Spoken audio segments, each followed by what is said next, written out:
And to my dad, Senator Manny Villar, Papa, I remember I told you when I was younger that it was my dream to be like you and to serve and to help as many people as I could. Hindi lang basta bagong senador si Camille Villar, isa siyang simbolo ng mas malaking tanong sa politika ng Pilipinas. Nananalo ba ang kakayahan o nananalo ang apelyido at pera?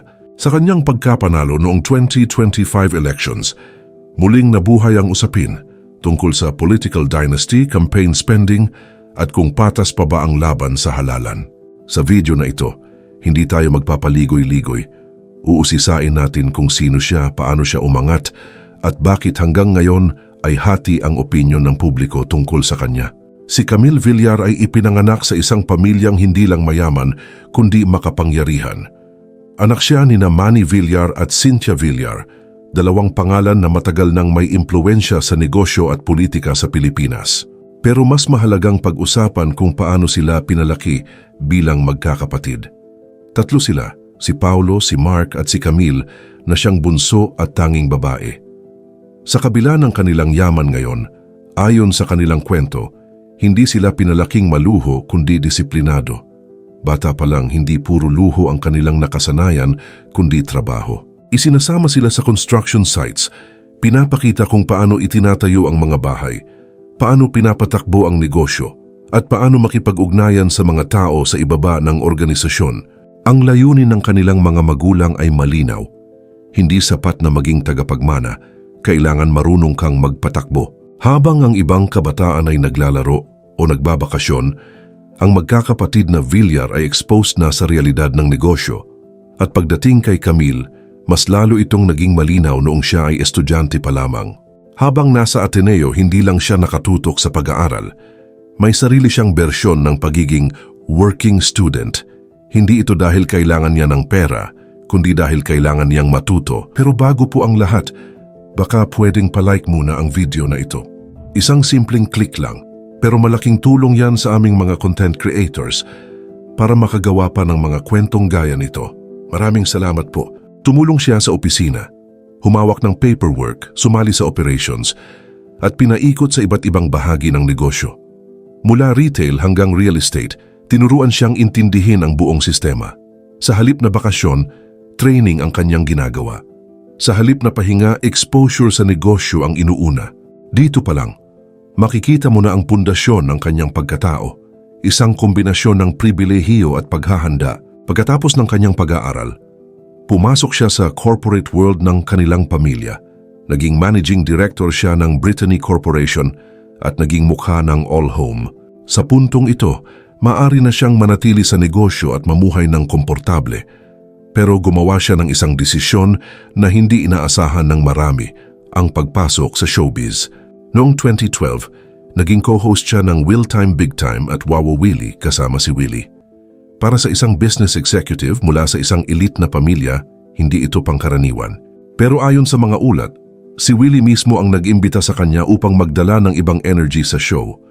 Isang host na may class at intelligence. Sa simula, may mga nagsabi na medyo stiff siya. Hindi siya yung tipikal na maingay o palabirong host. Pero habang tumatagal, nag-click siya sa audience dahil sa kanyang pagiging natural at mahinahon. Hindi siya trying hard at doon siya naging relatable. Willie Revillame is a very, very good friend of the family's and he's helped us through a lot. When he told us about his show, Will Time Big Time, and what it does, which is syempre help our kababayans and of course give them happiness. It was something that I really, really wanted to be a part of. So when he invited me to be a co-host, I joined right away. At dito nagsimula ang isang napakahalagang bagay sa politika, exposure. Dahil sa TV, nakilala siya ng masa, hindi lang bilang Villar kundi bilang Camille, isang taong nakikita nila araw-araw. Ang exposure na ito ay naging malaking advantage niya nang pumasok siya sa politika. Noong 2019, tumakbo siya bilang congresswoman ng Las Piñas at nanalo. Hindi nagtagal naging deputy speaker siya. Para sa kanyang supporters, ito ay patunay ng kanyang kakayahan. Para sa kanyang critics, ito ay patunay ng kanyang apelyido. Pero ang tunay na laban ay dumating noong 2025 nang tumakbo siya bilang senador. Dito na naging mas malaki ang usapan at mas naging kontrobersyal ang kanyang pangalan. Dahil sa laki ng kanyang campaign presence, halos hindi ka makakaiwas sa kanyang mukha. TV ads, radio, social media, lahat meron siya. Ayon sa mga ulat, isa siya sa pinakamalaking gumastos sa kampanya. At dito nagsimulang magtanong ang publiko.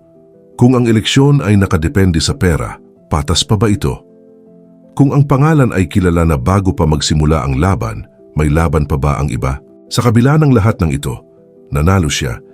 Mahigit 14.5 milyong boto at nakapasok sa top 10. Ibig sabihin, sa kabila ng kritisismo, marami pa ring Pilipino ang naniwala sa kanya. Pero bukod sa kanyang political at business life, may isa pang mahalagang bahagi ng kanyang kwento. Ang kanyang personal na buhay, lalo na ang kanyang asawa. Ang asawa ni Camille Villar ay si Erwin Genuino. Hindi siya kasing sikat ng mga Villar, pero galing din siya sa isang kilalang pamilya. Anak siya ni Efraim Genuino, dating chairman ng PAGCOR. Ibig sabihin may background din siya sa mundo ng gobyerno at negosyo. Pareho silang galing sa mga pamilyang may impluensya, kaya nagtagpo ang kanilang landas sa iisang social circle. Hindi agad naging public ang kanilang relasyon. Sa katunayan, naging low profile ito sa loob ng maraming taon habang si Camille ay nakatutok sa negosyo. Si Erwin ay hindi lamang asawa ng senador. May sarili rin siyang background.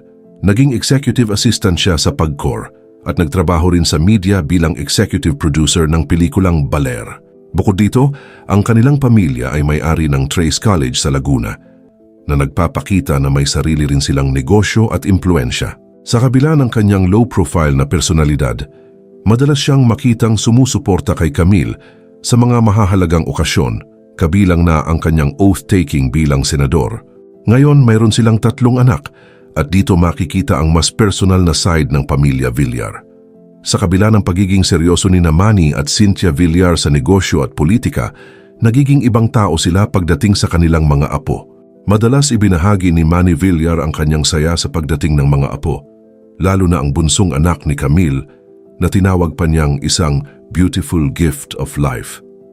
Sa gitna ng kapangyarihan at yaman, ang pamilya at mga apo ang nagiging sentro ng kanilang kasiyahan. Para kay Camille, ang pagiging ina ay hindi lang personal na papel kundi bahagi rin ng kanyang public image. Isang working mom na nasa Senado pero may responsibilidad din sa kanyang mga anak. Para sa iba ito ay inspirasyon. Para sa iba ito ay branding. Pero alinman doon malinaw na ginagamit niya ito bilang bahagi ng kanyang pagkakakilanlan bilang leader. Pero kasabay ng kanyang tagumpay ay ang patuloy na pag-usbong ng mga isyu. Una, political dynasty. Para sa marami, hindi ito healthy para sa demokrasya. Pangalawa, land conversion.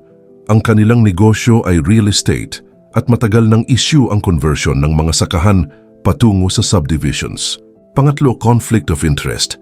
Kung ikaw ay mambabatas at negosyante, paano mo masisigurong patas ang iyong mga desisyon?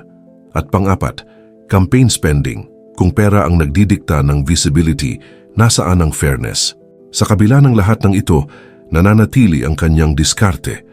Manatiling kalmado, iwas sa away at tutok sa trabaho. Hindi siya maingay, hindi siya agresibo at hindi siya nakikipagbardagulan. At sa totoo lang, gumagana ito. Dahil habang ang iba ay nasasangkot sa kontrobersya, siya ay nananatiling composed sa mata ng publiko. Ngayon bilang senador, aktibo siya sa mga panukalang batas para sa healthcare, MSMEs, OFWs at kababaihan. Ito ang kanyang paraan para patunayan na may laman ang kanyang posisyon at hindi lang siya nakaupo dahil sa kanyang apelyido.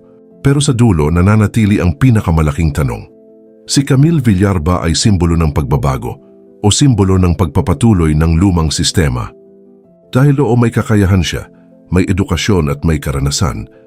Pero oo rin, may pribilehiyo siya, may pangalan at may sistemang maaaring pabor sa kanya mula pa lang sa simula. At dito nagiging mas malalim ang usapan dahil hindi lang ito tungkol sa kanya. Ito ay tungkol sa kung paano gumagana ang politika sa Pilipinas, isang sistema kung saan ang pera ay may impluensya, ang apelyido ay may kapangyarihan, at ang bagong mukha ay hindi laging nangangahulugan ng tunay na pagbabago. Kaya ngayon, ikaw ang magdedesisyon. Karapat-dapat ba siya sa pwesto? O isa lang siyang patunay na sa Pilipinas, mas malakas pa rin ang apelyido kaysa kakayahan?